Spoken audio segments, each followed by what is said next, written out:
కాంగ్రెస్ పార్టీకి బద్ధశత్రువులు ఎవరో ఉండరు, కాంగ్రెస్ పార్టీలోనే ఉంటారని చెప్పడానికి ఒక ఉదాహరణ.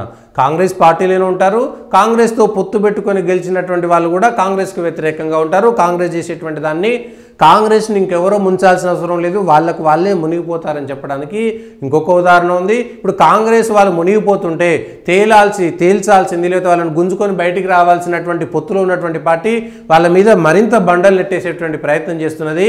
ఇది కాంగ్రెస్ పొత్తులో భాగంగా వాళ్ళు వేసినటువంటి ధర్మభిక్షానికి ఒక సీటు గెలిచినటువంటి సిపిఐ ఇవాళ తెలంగాణలో స్థానిక ఎన్నికల్లో కాంగ్రెస్కి ఇబ్బందులు, ఆ పార్టీ ఇచ్చినటువంటి హామీలను అమలు చేయలేకపోయింది.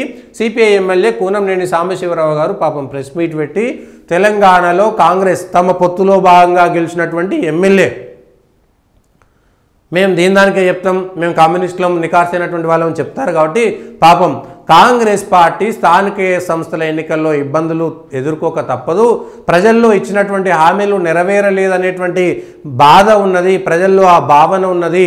కాబట్టి కాంగ్రెస్ పార్టీ ఆ తప్పులు సరిదిద్దుకోవాలి, ఇచ్చినటువంటి మాటలను హామీలను నెరవేర్చాలని స్వయంగా కాంగ్రెస్తో పొత్తులో భాగంగా గెలిచినటువంటి కొత్తగూడెం ఎమ్మెల్యే సిపిఐ నుంచి ప్రాతినిధ్యం వహిస్తున్నటువంటి కూనంనేని సాంబశివరావు గారే చెప్తున్నారు. అంటే ప్రజల్లో తెలంగాణలో కాంగ్రెస్ మీద ఉన్నటువంటి భావన ఏమిటి అనేటువంటిది కాంగ్రెస్ నాయకులు వాళ్ళే కొట్టుకుంటున్నారు.